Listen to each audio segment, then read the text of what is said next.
오늘 본문 말씀 마태복음 7장 15절로 23절 말씀입니다. 마태복음 7장 15절로 23절 말씀입니다. 하나님의 말씀입니다. 거짓 선지자들을 삼가라. 양의 옷을 입고 너희에게 나오나 속에는 노략질하는 일이라. 그들의 열매로 그들을 알지니 가시나무에서 포도를 또는 엉겅퀴에서 무화과를 따겠느냐. 이와 같이 좋은 나무마다 아름다운 열매를 맺고 못된 나무가 나쁜 열매를 맺나니 좋은 나무가 나쁜 열매를 맺을 수 없고 못된 나무가 아름다운 열매를 맺을 수 없느니라. 아름다운 열매를 맺지 아니하는 나무마다 찍혀 불에 던져지느니라. 이러므로 그들의 열매로 그들을 알리라. 나더러 주여 주여 하는 자마다 다 천국에 들어갈 것이 아니요 다만 하늘에 계신 내 아버지의 뜻대로 행하는 자라야 들어가리라. 그날에 많은 사람이 나더러 이르되 주여 주여 우리가 주의 이름으로 선지자 노릇하며 주의 이름으로 귀신을 쫓아내며 주의 이름으로 많은 권능을 행하지 아니하였나이까 하리니 그때 내가 그들에게 밝히 말하되 내가 너희를 도무지 알지 못하니 불법을 행하는 자들아 내게서 떠나가라 하리라. 아멘. 2주 전이었죠. 지난번에도 이 본문으로 거짓 선지자와 거짓 제자에 대해서 말씀을 드렸습니다. 그러니까 우리는 신앙 생활을 하면서 반드시 해야 할 것이 분별입니다. 분별하면서 신앙 생활을 해야 합니다. 그 거짓 선지자라고 해서 이리의 모습으로 양에게 접근하는 것이 아니라 양의 탈을 쓰고 양에게 접근하기 때문입니다. 그러면 우리는 거짓 선지자, 그러니까 다른 말로 하면 거짓 목사를 어떻게 분별할 수 있겠습니까? 그의 가르침이 어떻게 거짓된 것인지 어떻게 알 수 있겠습니까? 굉장히 좋은 시금석이 하나 있어요, 여러분. 사람들로 하여금요 마지막 날을 준비하지 못하게 하는 것은 모두 거짓 선지자, 거짓 목사입니다. 여러분, 성경은 계속해서 어떤 날에 대해서 말해주고 있잖아요. 그날이 어떤 날입니까? 마지막 날이에요. 이 세상 끝나는 날입니다. 성경은 이 세상에 마지막 날이 있다고 계속해서 이야기를 해주고 있어요. 그런데 그 마지막 날이 중요한 것은요, 그날의 궁극적인 심판이 이루어지기 때문입니다. 그래서 사람들은 이 땅에서부터 그 날을 준비하면서 살아가야 하는 것이에요. 그러면 어떻게 하는 것이 그 마지막 날을 준비하면서 살아가는 것입니까? 네, 우리 주님 예수 그리스도의 십자가 사건 그리고 부활 사건을 믿고 그 십자가에 달리신 우리 주님을 사랑하면서 살아가는 것이 마지막 날을 준비하면서 살아가는 것입니다. 목사는 이 사실을 전해야 하는 것이에요. 그런데 오늘날 거짓 목사는 사람들로 하여금 이 마지막 날을 준비하지 못하게 합니다. 어떻게 말입니까? 강제로 힘으로 억압해서 이 날을 준비하지 못하게 하나요? 그렇지 않고요. 사람들의 귀에 좋게 들리는 말을 하면서 이 날을 준비하지 못하게 합니다. 그리스도의 십자가가 아닌 세상에서 말하는 사상이나 율법을 전하면서 이 심판의 날을 준비하지 못하게 하는 것입니다. 여러분, 세상에서 가르치는 사상이나 율법이 절대로 사람들의 마지막 날, 그날 치러지는 그 심판의 자리에서 구원을 해주지는 않습니다. 그런데 거짓 선지자들은 세상에서 가르치는 사상이나 율법을 전하면서 사람들로 하여금 멸망의 자리로 인도해 간다라는 것이에요. 이들은 이 땅에서 천국 백성처럼 흉내는 내고 있지만 실상은 지옥 자식이라는 것입니다. 그렇다면 본문에서 예수님께서 하신 말씀은 선지자, 그러니까 오늘날로 보자면 목사에게만 해당하는 이야기일까요? 예, 그렇지 않습니다. 예수님을 믿고 신앙생활을 한다는 모든 이들에게 다 해당되는 말씀이에요. 예수님께 주여 주여 한다고 천국에 들어가는 것이 아닙니다. 이 시대로 보자면 교회 다닌다고 다 천국에 들어간다는 것이 아니에요. 여러분, 그러면 누가 천국에 들어갈 수 있습니까? 물론 여기서 말하는 천국은 완성된 천국을 말하는 것입니다. 예, 이에 대해서 우리 주님은 이렇게 말씀을 해주시죠. 본문 21절 말씀입니다. 나더러 주여 주여 하는 자마다 다 천국에 들어갈 것이 아니요 다만 하늘에 계신 내 아버지의 뜻대로 행하는 자라야 들어가리라. 여러분, 우리는 이 부분에 있어서 이제 한 가지 중요한 질문을 해봐야 합니다. 주님은 나에게 주여 주여 한다고 천국 가는 것이 아니다 라고 말씀을 하세요. 그리고 다만 아버지의 뜻대로 행하는 자가 천국에 들어간다 라고 이렇게 말씀을 해주시거든요. 그러면 어떻게 하는 것이, 무엇이 하늘 아버지의 뜻대로 행하는 것입니까? 예수님께서 요한복음 6장 40절에서 이렇게 말씀을 해주시잖아요.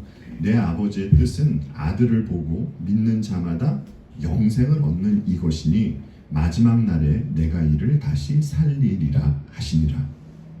이렇게 말씀을 해주셨습니다. 주께서 아버지의 뜻이 무엇이라고 합니까?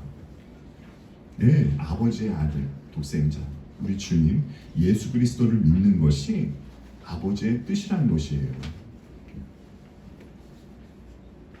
어떤 이들은 이렇게 이야기하는 분들이 참 많아요.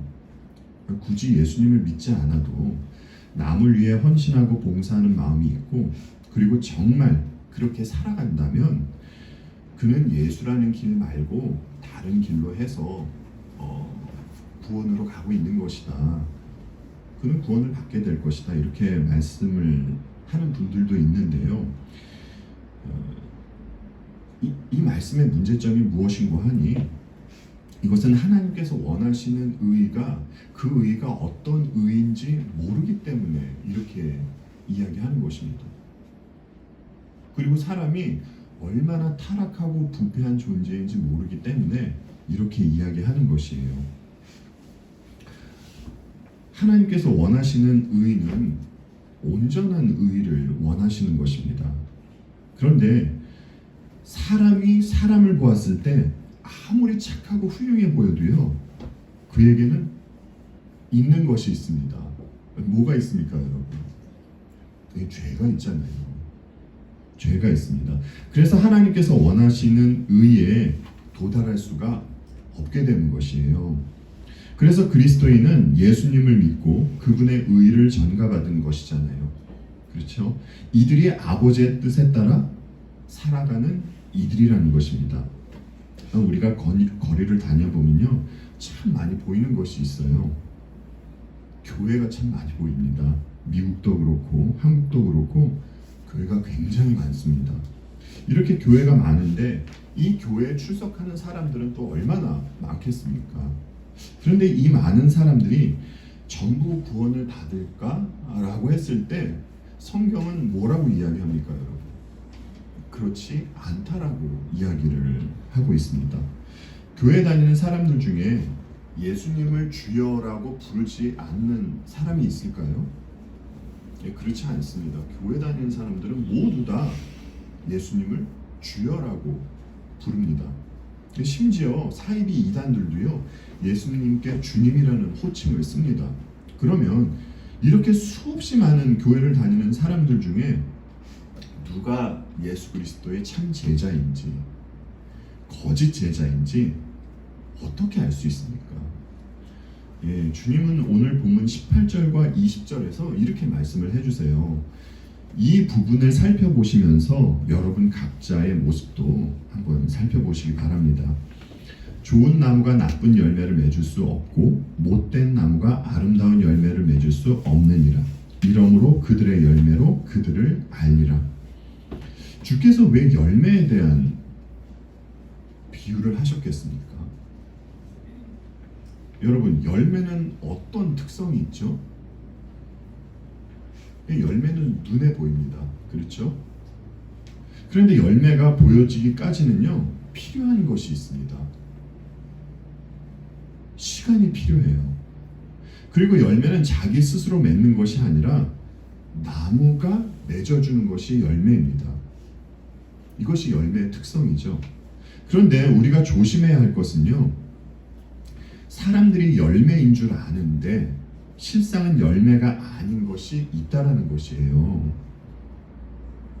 이것에 대해서 주님은 오늘 본문 22절에서 말씀을 해주셨잖아요. 그것이 어떤 것입니까? 선지자 노릇하는 것, 귀신 내어 쫓는 것, 많은 권능을 행하는 것.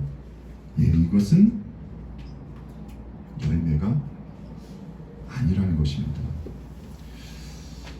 여러분, 예수님께서요, 이 산상수훈의 말씀을 전하실 때가, 그때가 구약입니까? 신약입니까? 십자가를 지시고 부활하시기 전이시잖아요. 그리고요, 이때는요, 그 세례 요한이 잡혀서 옥에 갇힌 상태이지만 아직 죽지는 않은 상태예요. 따라서 지금 이 시기는 구약입니다.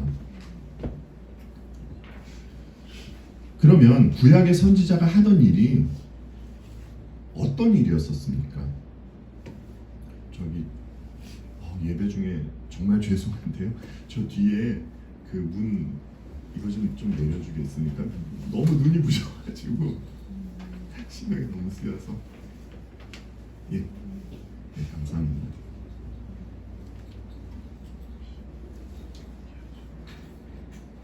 예, 그러면 구약의 선지자가 하던 일이 어떤 일이었습니까? 꿈이나 환상으로 하나님의 계시를 받아서 예언하던 사람들이 구약의 선지자였잖아요. 이 일은 누가 봐도 대단한 일입니다. 하지만 아무리 대단해 보여도 이것이 열매는 아니라는 것이에요. 여러분, 귀신을 내어 쫓는 일은 또 어떻습니까? 이것도 사람들이 보기에는 어마어마해 보이는 일이잖아요. 그런데 이것 또한 아름다운 열매가 아니란 것이에요. 그러면 권능을 행하는 일은 어떻습니까?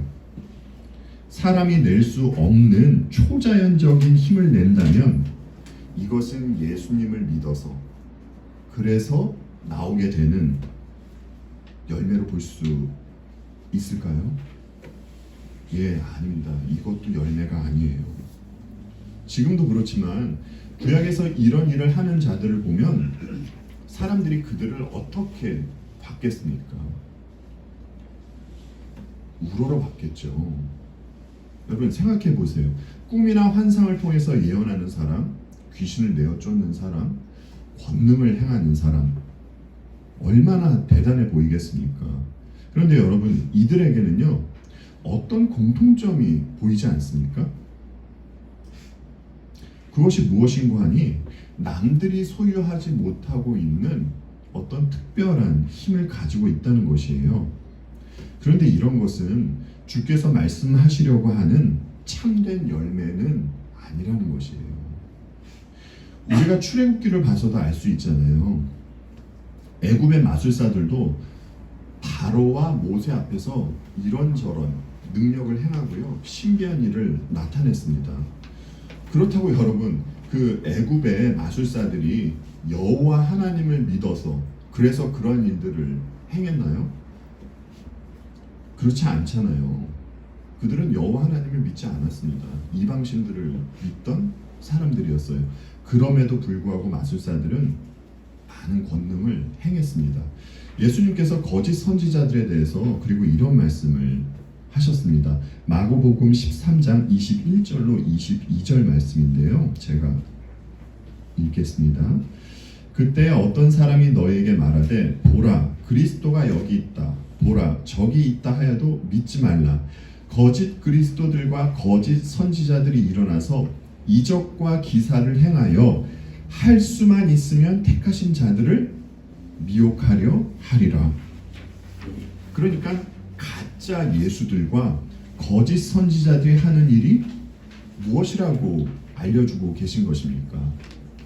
예, 이적과 기사라고 하시잖아요. 사도 바울도 데살로니가 후서에서 이런 말씀을 하셨거든요.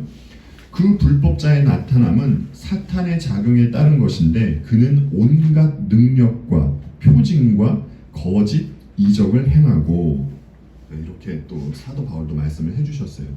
이런 말씀을 봐서 예언, 이적과 기사, 이렇게 신비해 보이는 일들은 예수님을 믿기 때문에, 그래서 나오는 열매는 아니란 것이에요. 주께서 말씀하신 열매는요, 주님을 믿어야지만 나오게 되는 열매를 말하고 있는 것입니다. 그런데 사람들을 보면 참 신기해요. 성경에서 이렇게 분명히 말해주고 있음에도 불구하고 이런 신비한 현상이 나타나는 곳을 찾아다니기 때문입니다. 물론 여러분들은 그렇지 않을 것이라고 제가 믿고 있습니다. 주님이 말씀하셨듯이 거짓 선지자들은 할 수만 있으면입니다, 여러분. 할 수만 있으면 사람들을 미혹하려고 이적과 기사를 행할 것입니다. 근데 이 부분을 보면서 이런 생각이 들더라고요. 여러분, 참 선지자는요, 때를 얻든지 못 얻든지 무엇을 전파하려고 합니까? 말씀, 복음을 전파하려고 하잖아요. 이것은 예수 그리스도를 전하려 한다라는 것입니다.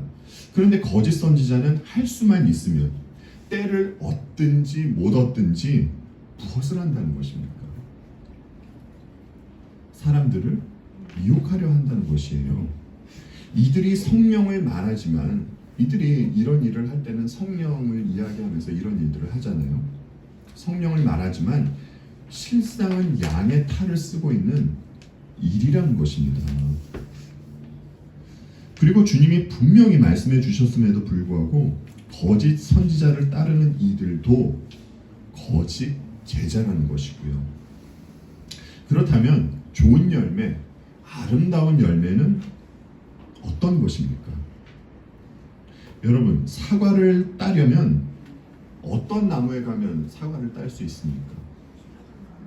그렇죠. 사과 나무로 가야겠죠.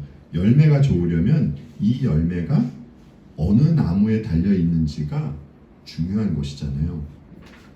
그러니까 열매보다는 나무가 우선인 것입니다. 주께서 말씀해 주시잖아요. 좋은 나무가 나쁜 열매를 맺을 수 없고 못된 나무가 아름다운 열매를 맺을 수 없느니라 라고 말입니다. 열매는 혼자 저절로 맺혀지는 것이 아니라 나무가 맺는 것입니다. 따라서 좋은 열매가 맺혀지려면 좋은 나무에 붙어 있어야 하는 것인데요. 그런데 문제가 있습니다. 사람은요, 하나님께서 바라고 기뻐하시는 그 열매를 맺을 수가 없다는 것이에요. 하나님께서 그래서 구약에서 이 장면을 보여주고 계신 부분이 있습니다. 좀 말씀이 긴데요. 성경 두 곳을 좀 볼게요. 이사야 5장 4절로 7절 말씀을 우선 세 번역으로 먼저 보겠습니다. 내가 나의 포도원을 가꾸면서 빠뜨린 것이 무엇이냐? 내가 하지 않은 일이라도 있느냐? 나는 좋은 포도가 맺기를 기다렸는데 어찌하여 들포도가 열렸느냐? 이제 내가 내 포도원에 무슨 일을 하려는지를 너희에게 말하겠다. 울타리를 걷어치워서 그 밭을 못쓰게 만들고 담을 허물어서 아무나 그 밭을 짓밟게 하겠다. 내가 그 밭을 황무지로 만들겠다. 가지치기도 못하게 하고 북주기도 못하게 하여 찔레나무와 가시나무만 자라게 하겠다. 내가 또한 구름에게 명하여 그 위에 비를 내리지 못하게 하겠다. 이스라엘은 만군의 주님의 포도원이고 유다 백성은 주님께서 심으신 포도나무다. 주님께서는 그들이 선한 일 하기를 기대하셨는데 보이는 것은 살육뿐이다. 주님께서는 그들이 옳은 일 하기를 기대하셨는데 들리는 것은 그들에게 희생된 사람들의 울부짖음 뿐이다. 아멘. 하나님은 정성을 다해서 포도원을 가꾸셨습니다. 그리고 기다리셨습니다. 그런데 어떤 열매가 열렸습니까? 거칠은 야생 포도가 열렸습니다. 이것은 하나님께서 이스라엘 백성에게 그들에게 관심을 갖고 또 그들을 보호해 주셨지만 그들은 거칠고 먹을 수 없는, 그래서 하나님이 보시기에 하나님 앞에서 가치가 없어진 백성이 되었다라는 것이에요.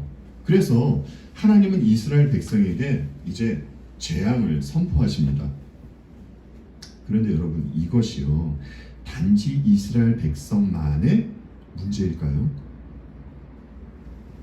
그렇지 않습니다. 모든 사람들의 문제예요. 그러면 주께서 오늘 본문에서 그러셨잖아요. 아름다운 열매를 맺지 아니하는 나무마다 어떻게 된다고 하셨습니까?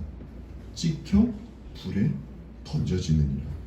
그러니까 말씀대로라면요, 모든 사람은 어떤 처지에 놓였다는 것입니까? 불에 던져질 수밖에 없는 그런 처지에 놓였다는 것이에요.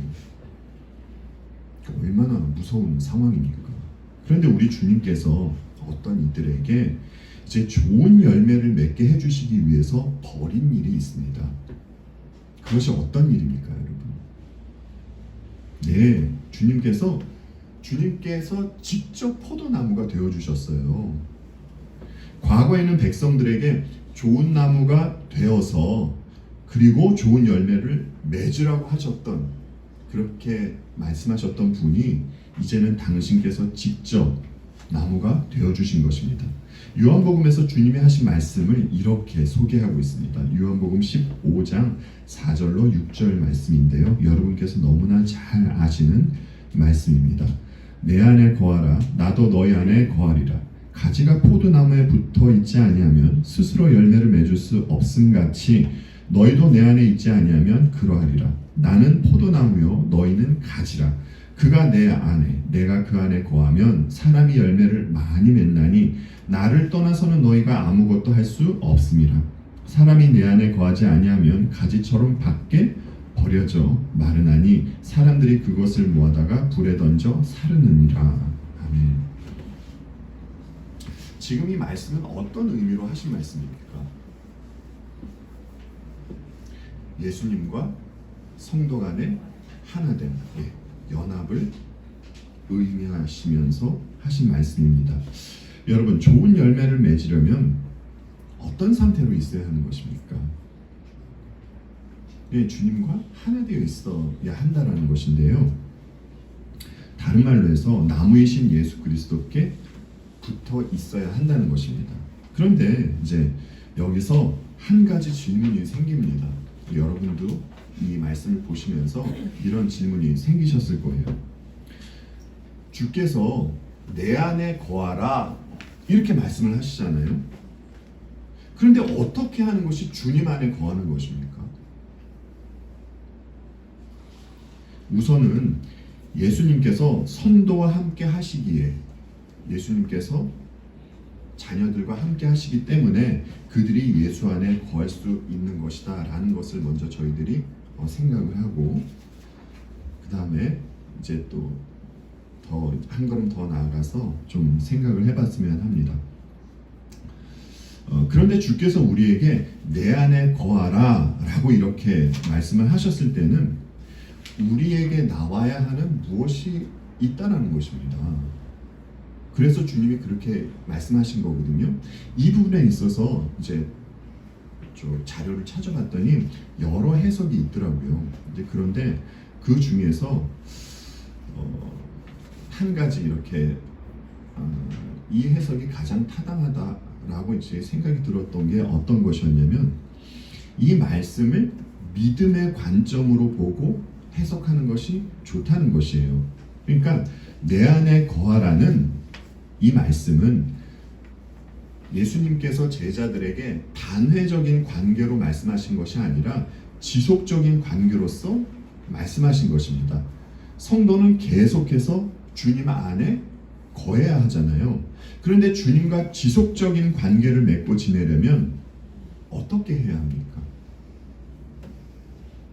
주님을 믿고 신뢰하고 뿐만 아니라 말씀에 순종해야 하잖아요. 이렇게 주님을 믿고 순종하는 것이 주님 안에 거한다라는 것입니다. 그리고 이렇게 할 때에 무엇이 맺혀지게 되는데요. 이것이 무엇입니까, 여러분? 네, 주님으로부터 나오는 열매가 맺혀지게 되는 것입니다. 이렇게 그리스도인은 주님 안에 거하면서 주어진 삶을 계속해서 살아가야 하는 것입니다. 그러면 주님으로부터 나오는 열매가 어떤 식으로 나타나겠습니까? 여러분, 열매라고 해서 다 좋은 것이 아니잖아요. 어떤 열매는 좋은 열매가 있고 또 어떤 열매는 나쁜 열매가 있습니다. 그러면 주님에게 붙어 있을 때 그에게는 어떤 아름다운 열매가 어떤 식으로 나타나겠습니까? 여러분, 주님 공생의 시절에 주께서 어떤 모습이 가장 두드러지게 보였습니까? 주님의 모습을 보면 우리에게 어떤 열매가, 자녀들에게 어떤 열매가 맺혀질지 이렇게 생각해 볼 수 있습니다. 우선 주님은요, 아버지의 뜻을 따라 사셨잖아요.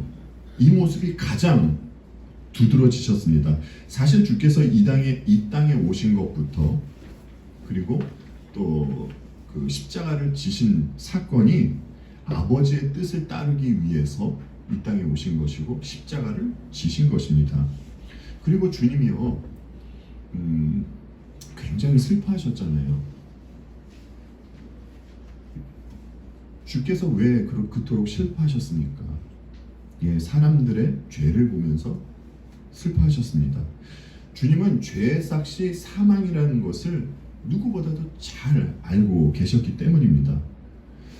그리고 주님의 마음은 언제나 부드러우셨고요, 강팍하지 않으셨습니다. 주께서 이런 말씀을 하셨잖아요. 인자가 온 것은 섬김을 받으려 함이 아니라 도리어 섬기기 위해서다. 그래서 주님은 당신의 백성을 섬기기 위해 어떤 자리로까지 갔습니까? 죽음의 자리까지 가셨죠. 그리고 주님의 행실은요, 언제나 공정하고 정직했습니다. 어느 정도로 말입니까? 네, 그 율법을 온전히 다 지키실 정도로요. 그런데 중요한 것은요, 이렇게 온전히 의로운 분께서 죄인을 불쌍히 여기시고 긍휼히 여기셨다라는 것이에요. 그리고 무엇보다 주님의 마음은 깨끗하셨습니다. 죄가 전혀 없으셨어요. 이렇게 죄가 전혀 없으시고 의로운 분께서 화목제물이 되어서 돌아가셨죠. 그래서 저와 여러분이 하나님과 화평을 이룰 수 있게 된 것입니다. 그리고 주님의 삶은 고난의 삶이셨습니다. 성자 하나님께서 인간들로부터 박해를 받으셨어요. 주님은 의를 위해서 박해받으셨습니다. 여러분, 주께서 공생애를 통해서 보여주신 모습이 무엇입니까? 제가 지금 짧고 간단하게나마 드렸던 이 말씀, 여기에 어떤 모습이 있습니까, 여러분? 네, 팔복의 모습이에요.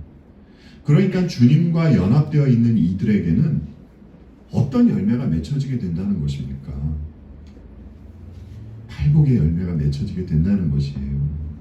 따라서 주님께 붙어있는 가지는 팔복의 성품이 맺혀지게 되고요, 이들이 아버지의 뜻대로 행하여 예수 그리스도를 믿고 이 열매가 맺혀지게 된다는 것입니다. 성도라면 이 열매는 반드시 맺혀야 한다는 것이에요. 이 열매가 맺히지 않으면서 하는 모든 일은, 그것이 아무리 대단해 보이는 일이라도 그것은 예수님과 전혀 관계가 없는 그저 종교 행위에 불과한 것이라는 것이에요. 이건 굉장히 무서운 이야기입니다, 여러분. 그러니까 교회 안에 있는 사람들 가운데 어떤 사람들은 열심히 종교 행위하다가 어디로 간다는 것입니까? 예, 무서운 곳으로 간다는 것이에요. 따라서 우리는 어떤 일을 하기 전에 이 일이 주님께 감사해서 나오는 일인지, 나는 정말 예수님 안에 거하면서 살아가고 있는지, 이 부분을 늘 점검해야 하는 것입니다. 이 시대를 보면 수없이 많은 사람이 크고 넓은 길로 가고 있는 것 같습니다. 교회에 와서 주여 주여 한다고 천국에 가는 것이 아님에도 불구하고 자신이 자꾸 뭘 하면서 구원을 확인받으려고 합니다. 예배했으니까, 선교했으니까, 봉사했으니까. 오늘 본문식으로 말씀을 드리자면 선지자 노릇하고 귀신을 내어쫓고 주님의 이름으로 많은 권능을 행했으니까 자신은 구원받았다라는 것이죠. 그런데 가장 큰 문제는요, 거짓 선지자들에게 있는 것 같아요. 목사들은 사람들에게 행위를 강요하고 독려합니다. 근데 사실 왜 그런가라고 생각을 해봤더니 그렇게 하면은 교회가, 그러니까 가짜 부흥이죠. 교회가 성장하기 때문입니다. 그렇게 하면 사람들에게 어떤 일을 독려하고 그것 때문에 이제 복을 받는다라는 식으로 이야기를 하면 거짓이고 가짜이지만 교회가 이렇게 성장하는 것은 사실입니다. 그래서 자꾸 이렇게 이야기를 하는 것 같아요. 그리고 선교하지 않거나 새벽 기도에 참석하지 않을 때 성도들을 향해서 죄인 취급하는 모습도 좀 많이 보았습니다. 이런 식으로 구원을 확인하게 하고 한 걸음 더 나아가서 복 이야기도 하는 것이죠. 그런데 그 복도 어떤 복인지 가만히 들여다보면 전부 다 세상 복을 말하는 것이더라고요. 여러분, 다시 말씀드리지만요, 마지막 날을 준비하지 못하게 하는 목사가 거짓 목사입니다. 그리고 그 가르침을 따르는 이들이 예수 그리스도를 따르는 참 제자가 아닌 거짓 제자인 것이에요. 참 선지자와 참 제자는 마지막 날을 준비하면서 살아가는 이들입니다. 이들은 예수 그리스도를 믿고 신뢰할 뿐만이 아니라 주님의 가셨던 길을 그대로 따라가는 이들입니다.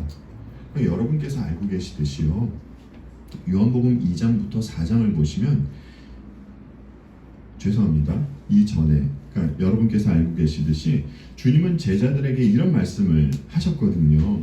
오직 성령이 너희에게 임하시면 너희가 권능을 받고 예루살렘과 온 유다와 사마리아와 땅끝까지 이르러 내 증인이 되리라. 그런데 요한복음 2장부터 4장을 보시면 이미 주님은 예루살렘과 유대와 사마리아를 먼저 가셨습니다. 주께서 먼저 가신 이 길을 제자들이 쫓아가며 증인의 삶을 살아갔던 것이에요. 그러면 오늘을 살아가는 우리는 어떻습니까? 네, 우리는 영적으로 주님이 가셨던 길을 쫓아야 하는 것입니다. 이 길이 주께서 말씀하신 좁고 협착한 길이에요. 그리고 참 제자들은 이 길을 걸으면서 조금 전에 말씀드렸던 그 팔복의 열매가 맺혀지게 되는 것이고요. 여러분, 열매는요, 시간을 필요로 합니다. 씨가 있어야 열매가 맺혀지잖아요. 믿음의 씨는 반드시 자라게 되어 있습니다. 어째서죠? 믿음의 씨에는 생명력이 있기 때문입니다. 그래서 우리에게 믿음이 있다면 지금 당장에는 열매가 나타나지 않는 것처럼 보이더라도 시간이 지남에 따라서 아름다운 열매는 맺어져야 하는 것입니다. 그렇다고 여러분, 행여 자신에게 열매가 맺혀지지 않는다고 그렇게 생각이 든다고 자기 힘으로 열매를 맺으려고 하면 안 됩니다. 우리는 스스로 노력해서 심령이 가난해질 수가 없습니다. 우리 스스로 노력해서 의에 줄이고 목마를 수 없고요, 애통할 수 없어요. 여러분, 그러면 어떻게 합니까?